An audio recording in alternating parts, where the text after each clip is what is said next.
23 Mac 1978, pelantikan Menteri Besar Kelantan yang pertama dari Parti Barisan Nasional.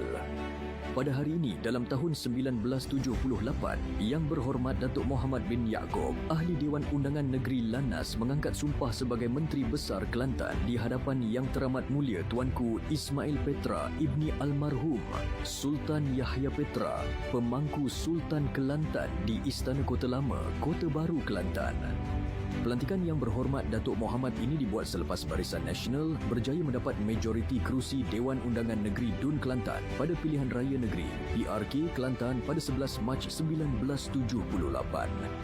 Ini sekaligus menjadikan Yang Berhormat Datuk Mohamed sebagai Menteri Besar Kelantan yang pertama dari Barisan Nasional. Kelantan sebelum ini ditadbir oleh Kerajaan Parti Islam Se-Malaysia PAS selama 18 tahun. Yang Berhormat Husin bin Ahmad Adun Gual Priuk pula dilantik sebagai Timbalan Menteri Besar.